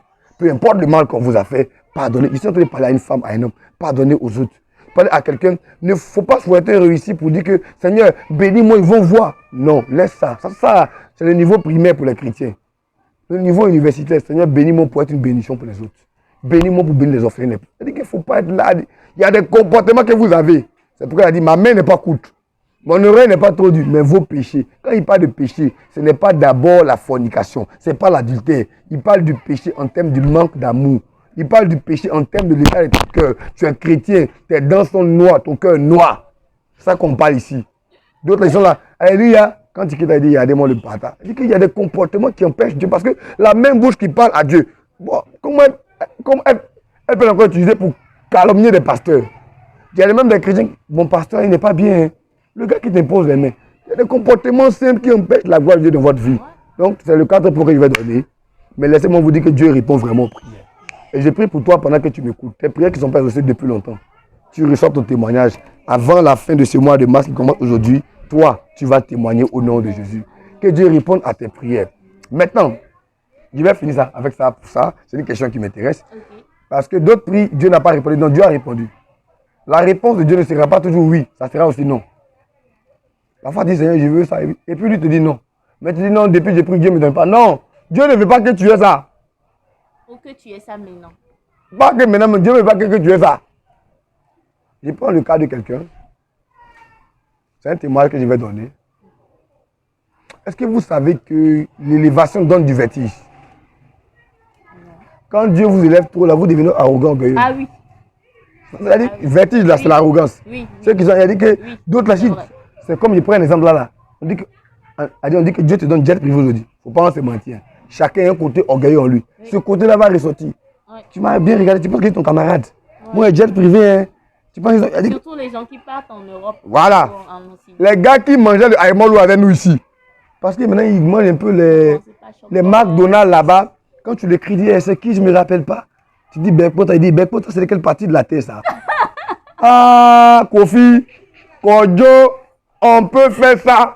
C'est pas Dama, c'est Kodjo, on peut faire ça. Donc tu vois que parfois Dieu dit non. Lui là, celle-là, c'est la fin du monde. Attends. Attends d'abord. Attends. Faut être mature. Voilà. Voilà. Maintenant, souvent Dieu dit non. Tu dis que Seigneur, je vais marier le gars là. Dieu dit non. Dieu dit non, le gars ne peut pas te marier. Parce qu'aujourd'hui, ça va aller. Aujourd'hui, le thème de tout, c'est pour moi et les tendons. Mais dans 5 ans, il y aura un problème. Parce que la bénédiction de Dieu n'est suivie d'aucun chagrin. Donc parfois, Dieu nous résiste parce que ce n'est pas bon pour nous. Donc, nos prières ne sont pas exaucées. Parce que souvent, Dieu nous dit non. Mais le plus grand point pour lequel ce n'est pas exaucé, c'est que nous ne connaissons pas le plan de Dieu pour notre destinée. Ça, c'est mon 6e point et mon dernier point. Je veux partir, je m'appelle Jonas dans la Bible. Je veux partir à Tarsis, mais Dieu veut que je passe à Ninive. Je m'appelle Ayele, Je vais partir à Washington, mais Dieu veut que je parte à Palimé. Est-ce que vous savez que les gens qui sont à Palimé qui sont plus riches que ceux qui sont aux États-Unis? La vie ne dépend pas du pays. Ça dépend du lieu où Dieu voulait que tu sois. Il y a des gens qui seront dans le même pays que vous qui vont souffrir. Vous faites le même travail, mais tu vas réussir que lui. Ça dépend. Ok, ça c'est un bonus pour vous. Il y a ce que j'appelle les 4 acteurs majeurs de la destinée. Il y a Dieu qui se révèle à vous. Sandra, ma fille, ou bien Joseph, mon fils, la lune, le soleil et 11 étoiles se prosternent devant toi. Deuxième acteur de la destinée, c'est toi-même. Et ce que Dieu ne fera pas, mais que toi tu dois faire. Le troisième acteur, c'est le lieu de ta prédilection. Il y a un lieu où Dieu va te bénir. Le quatrième acteur, c'est le temps. Dieu a parlé à Joseph. Donc Dieu, Joseph. Troisième acteur, c'était l'Égypte. Dieu ne devait pas le bénir en Israël.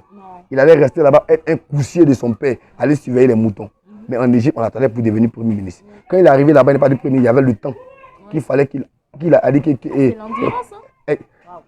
qu'il rencontre, qu'il comprenne avant de devenir gouverneur. Donc il y a les 4 acteurs majeurs. Dieu, toi, le lieu. Donc demande à Dieu, Seigneur, dans quel endroit tu as me béni?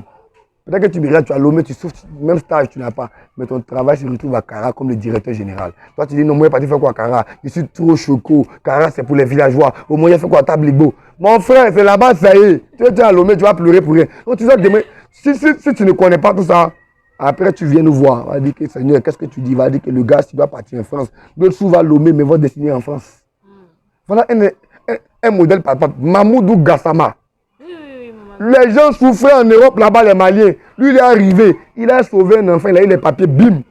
Oh, d'autres sont là-bas, ils souffrent. Oh, c'est Dieu, oh, c'est Dieu. Oh. Lui, il est arrivé là pour lui. C'était pour lui, c'était là-bas, c'était pas au Mali. Donc, si vous n'êtes pas à l'endroit où Dieu va vous bénir, vous allez souffrir et accuser Dieu. Seigneur, tu es méchant. Il n'est pas méchant. Demande-lui où tu dois aller. C'est la prière. Pendant que tu m'écoutes, c'est la prière que tu dois faire maintenant. Arrête de prier beaucoup pour ton travail, pour ton mari. Seigneur, où est-ce que tu m'as réservé pour me bénir?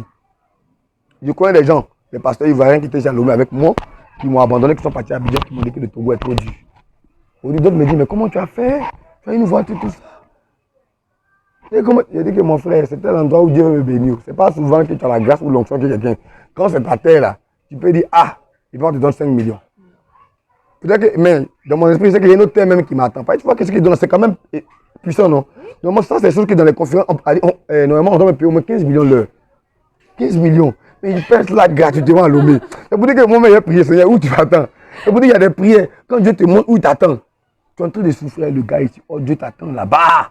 Je suis un gars qui est quelque part là-bas, à Gouezongo ici, qui a 40 voitures dans son parking.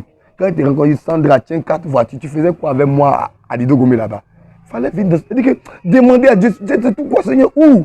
Tous ceux qui ont réussi, il y a eu une terre de prédilection. Dieu voulait bénir Abraham. Il dit quitte le pays de ton père. Va là-bas. La terre promise, c'était pas. Il dit que partez la terre que je vous donne. Il y a toujours un endroit où Dieu vous attend. Même Jésus, c'était en Israël. Il y a un endroit. Jésus n'est pas allé à Rome. Hein. Il est resté à Jérusalem, en Israël seulement. Il y a toujours un endroit pour chacun. C'est comme le lion vit en brousse dans la savane. Le poisson vit dans les eaux. Si tu mets un poisson sur la terre, il va mourir. C'est le cas de beaucoup. Vous n'êtes pas dans l'endroit où vous devez être. Ce n'est pas que Dieu ne vous répond pas. Mais votre problème, c'est au niveau de votre positionnement. Mais je prie que Dieu vous repositionne au nom de Jésus. Amen. J'ai beaucoup à dire, mais je m'arrête. Je pense que c'est quand même bon. Ah, c'est que j'ai dit quand même bon. Prophète, moi, j'ai encore 2 questions, mais je dois retourner en arrière. Ok. Est-ce que être prophète, par exemple, vous êtes prophète, vous pouvez prophétiser sur quelqu'un sans forcément que Dieu vous dise que c'est ça. Genre, vous voyez quelqu'un, tout de suite, vous lui dites, tu vas aller ici, tu vas aller là. Alors que ce n'est pas Dieu qui vous a dit ça et ça s'accomplit. Oui. C'est possible. C'est possible. Pourquoi? Et je vais dire 2 choses. En fait, le prophétique même n'est pas compris par beaucoup de prophètes. Il y a ce qu'on appelle, quand on est parti à l'école, on a étudié la science écologique et autres, les 5 sens, le goûter, l'ouïe, l'odorat. Parfois, Dieu ne vous montrera pas quelque chose. Vous n'entendrez rien. Mais quand vous parlerez, c'est Dieu qui sera en train de parler au travers de vous. Vous-même, vous ne savez pas. La Bible dit qu'au moment où vous devez parler, je mettrai des paroles dans votre bouche. C'est pas qu'il dit que même des prophètes, il dit que parfois tu penses que c'est toi. Ce n'est pas toi. C'est Dieu qui a pris le contrôle de ta bouche à l'instant T pour parler à quelqu'un. Numéro 2, dans Ésaïe, il dit, j'accomplis ce que prédisent mes envoyés. Et ce que disent mes serviteurs. Il dit que, et ce que Dieu ne te dira pas. Il dit que tu es béni au nom de Jésus. Avant à l'église, on se fâche, on dit que papa, tu tapes trop fort. Excusez-moi, c'est l'onction. Oh, pardon. Babadé, ici. Ils vont dire un prophète qui caresse les filles. Je l'ai fait du mal, je suis en train de les dire encore, tu vas parler de ça. Que Dieu prie le diable et sa 4e femme. rions un peu vivant. Avançons rapidement. Donc, numéro 2.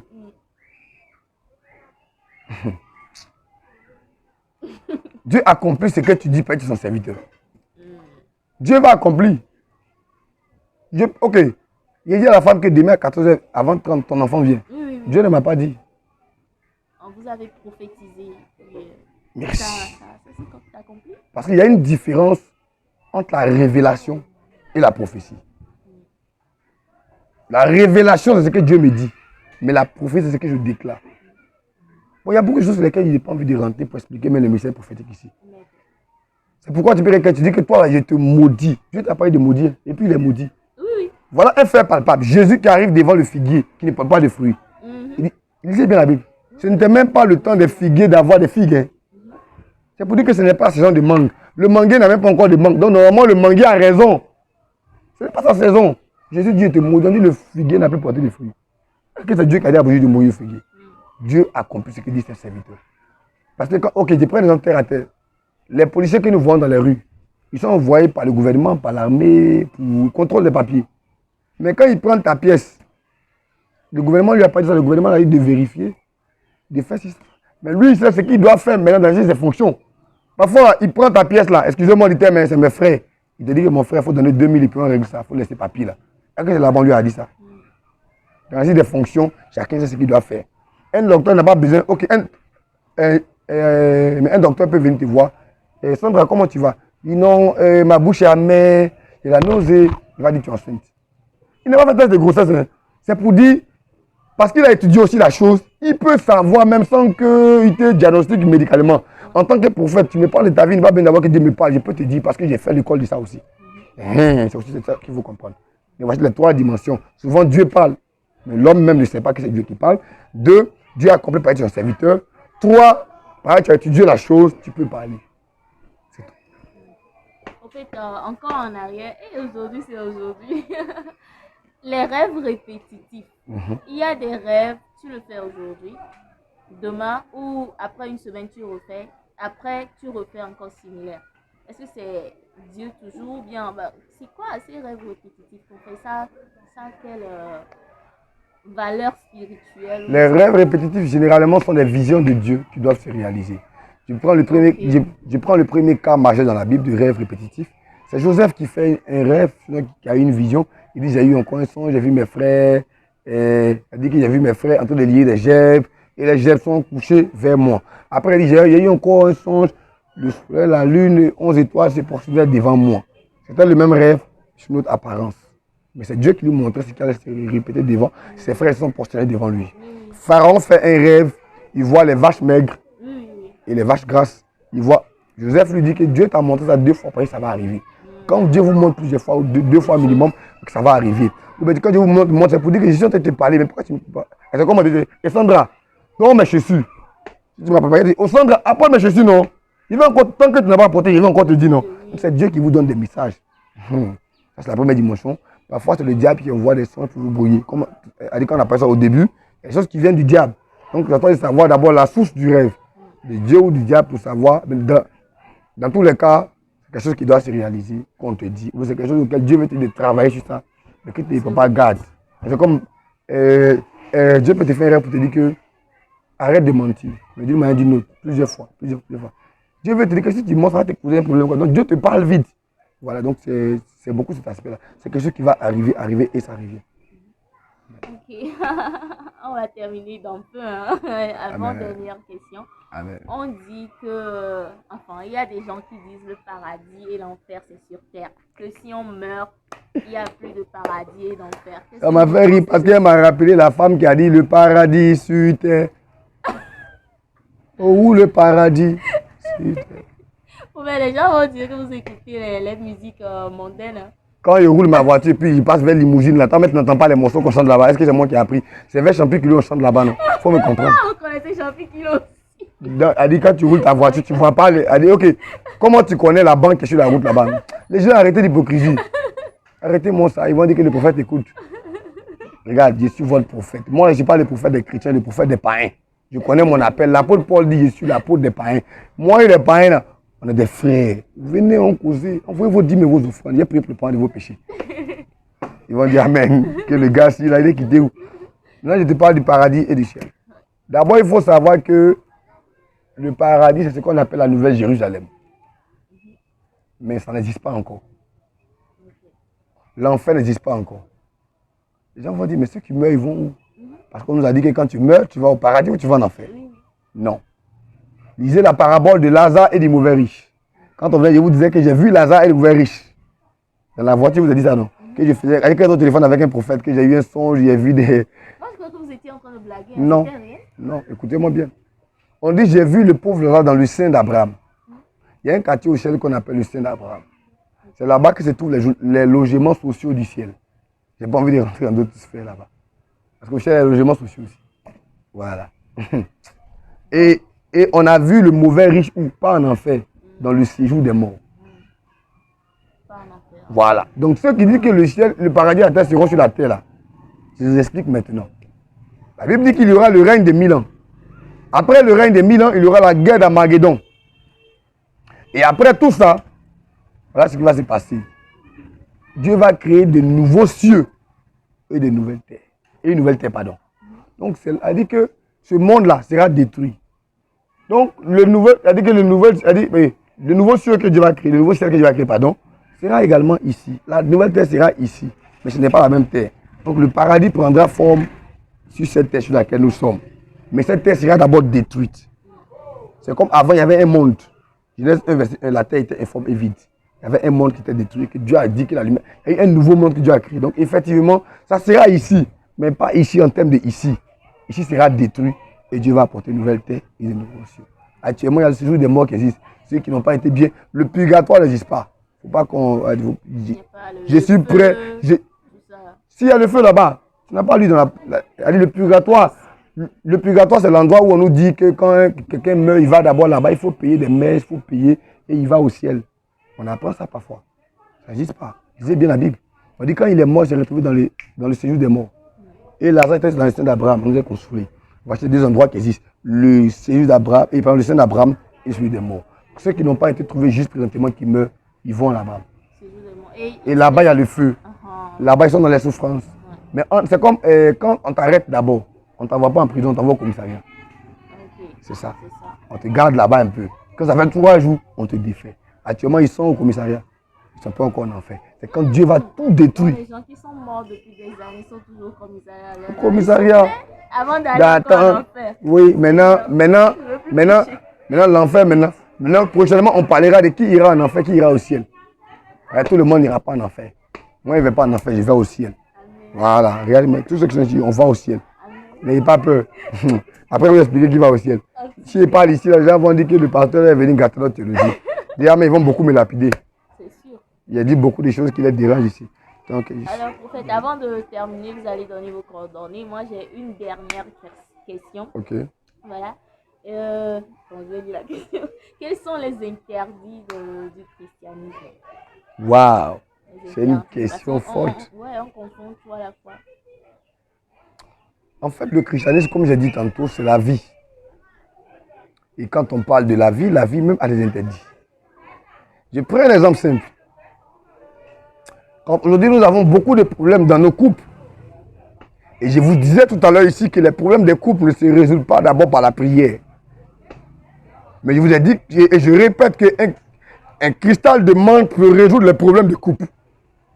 Et Toutunia peut résoudre les problèmes de couple. Pourquoi je l'ai dit? Quand Dieu dit qu'il ne commet pas l'impudicité, ce n'est pas pour lui. Ça veut dire que celui qui commet l'impudicité ne pêche pas contre Dieu, mais contre son propre corps. Aujourd'hui, il y a des filles qui sont dans un foyer. Elle dit, mon mari ne me satisfait pas. 1. 2, c'est trop petit. Si elle n'avait pas couché avec le gars qui avait le gros truc, est-ce que son mari allait être petit? Non. Donc, c'est pour vous-même. C'est pour dire qu'il y a des erreurs qui arrivent. Si toi, tu n'étais pas un djandou avant, tu n'avais pas dit que ma femme ne me satisfait pas. Donc, quand Dieu nous dit ne fais pas, c'est pour vous-même.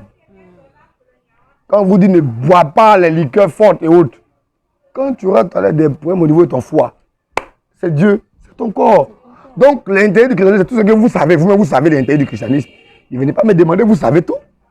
Vous savez ce que... D'abord, c'est que, regarde, quand Dieu nous crée, il met en nous ce qu'on appelle la conscience. On a fait la philosophie, le conscient et l'inconscient. Chacun sait ce qui est bon, ce qui n'est pas bon. Chacun sait.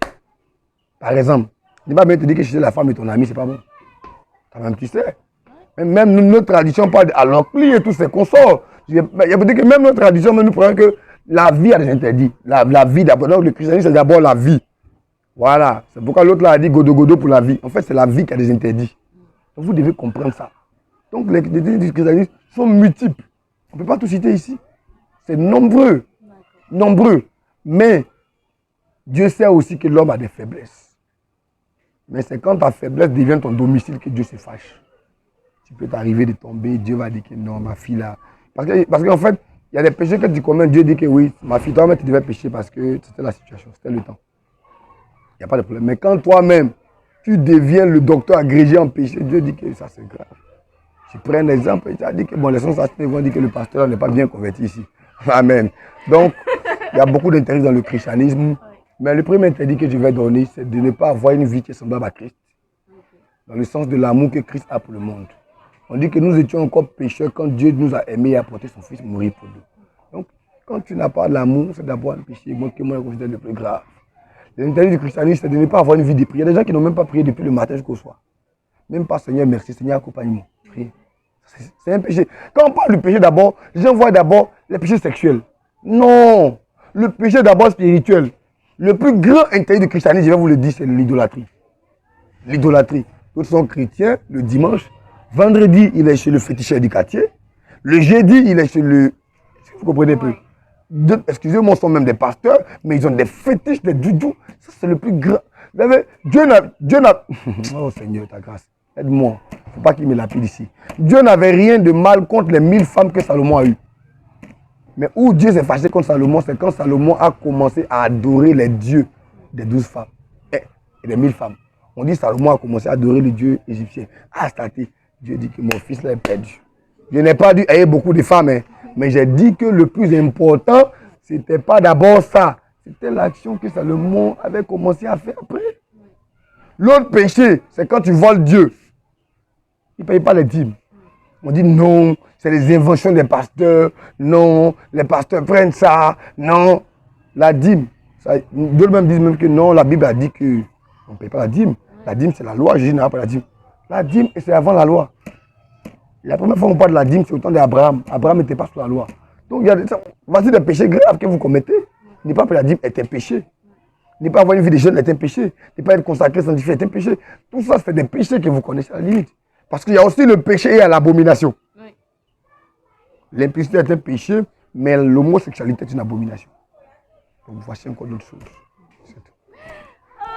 Je pense que j'ai un peu répondu, je ne peux pas répondre. Non, vous avez beaucoup répondu aussi. Amen. Aujourd'hui, on a encore beaucoup appris ici dans cette émission Monde avec Sandra Chaline. Merci beaucoup, prophète, pour tout ce que vous avez enseigné dans cette émission. Et si on aimerait vous joindre, on fait comment? Votre numéro, ou bien vos numéros de téléphone, en plus de vos noms sur Facebook, Instagram, TikTok, ou peu importe, on vous rejoint comment? Il est important de comprendre qu'il y a des numéros, mais il y a des contacts. Okay. Il y a une différence entre numéro et contact. Okay. Moi, je n'ai pas un numéro, j'ai un contact. Parce qu'un numéro, on comble ton répertoire, mais un contact te sauve quand tu en as besoin. Il y a des gens, tout à l'heure, tu as 395 contacts. Le jour que tu as besoin de 2000, il n'y a même pas un qui peut t'apporter 200. C'est des numéros, il faut les effacer. Et même mon numéro, parce que moi, c'est un contact qui peut changer ton histoire. Donc, prends rapidement les numéros du lait et du miel. Quand tu m'appelles, tu rentres dans la terre promise, tu ne mets pas dans le désert. 91, 97, 42, 15. Togocel, je répète, pour ceux qui sont ailleurs, 00228, 91, 97, 42, 15. Le move, c'est le 97, 20, 46, 74. 97, 20, 46, 74. Je pense que ça va être sur les... je vais les afficher. Ouais, sur l'écran. Et sur Facebook, vous me trouvez au nom du prophète David Emmanuel. Facebook, prophète Emmanuel. Sur TikTok, c'est PDG-8 et 12 à côté. PDG, mon diminutif, prophète David Bahiri. Donc PDG-12. Je veux que vous vous abonnez beaucoup là parce que bientôt je vais commencer à gâter les choses là-bas. Abonnez-vous beaucoup. Je suis déjà abonnée, donc faites comme moi. Elle est abonnée. Moi, je la suis souvent les nuits quand elle fait les trucs, je commande. Mais si je reste trop, ils vont dire que le pasteur est là. Or, eux, ils veulent parler de toutes les choses. Donc, elle dit, comme je veux qu'ils soient libres entre eux là, je ne sais pas, ils les laissent souvent. Ils parlent de tout là-bas. Hein. Donc, c'est ça. Et à part ça, la situation géographique de votre... L'église est située au niveau de Lomé, Togo, Adido, Gomé, Wonyomé pour l'instant. Quand vous arrivez au niveau des catholiques, ils sont en train de faire la voie. Okay. Quand vous êtes catholique, vous allez en face du catholique, il y a un vent que vous allez voir à votre droite comme ça. Le premier, c'est-à-dire que vous rentrez dans l'avant, pardon, vous comptez premier, deuxième, cinquième corner à votre gauche. Vous rentrez, vous allez voir un carrefour. L'église est sur le carrefour comme ça. Si on était en France, j'allais vous dire quand vous prenez la route de la Nation, le boulevard, mais on est au Togo. Donc, que tu vois le corner en face là. Cinquième vent à gauche. Excusez-moi, mais c'est là-bas. Mais appelez si vous perdez, une équipe d'hôtesses et d'autres extraordinaires viendra vous rencontrer peut-être au catholique et vous conduire là. Nous avons les cultes les vendredis, soit pour les cultes de prophétie, délivrance, guérison. Et souvent les programmes. Et les dimanches matin, les cultes d'adoration à partir de 7h30, fusion à 10h30. Le marché c'est 11h. Venez, KO et retournez OK. Venez KO et retournez OK. Merci à tous de nous avoir suivis. Merci beaucoup. Vous êtes richement bénis grâce au prophète David Bayere. Nous venons te dire merci pour ce moment qu'il t'a pu de rendre possible. Nous sommes au terme de ce moment et nous sommes convaincus que plusieurs vies sont transformées, destinées sont repositionnées. Merci de bénir quelqu'un qui nous a écoutés durant ce moment. Merci de changer l'histoire de quelqu'un. Merci d'apporter un plus dans la vie de ton peuple. Merci pour la gloire de ton nom. De bénir surtout cette émission et ton animatrice que tu as prédisposée pour ce moment dans ta présence. Merci Seigneur de ce que tu envoies des personnes comme source de bénédiction pour cette émission afin qu'elle puisse bénir plusieurs vies pour la gloire de ton nom. Conduis-nous partout, nous partons. Sois ton corps avec tous ceux qui nous ont suivis. Au nom de Jésus, nous avons prié. Amen. Amen. Amen. On se retrouve encore prochainement avec d'autres invités encore. Plein de bisous. Au revoir. Amen.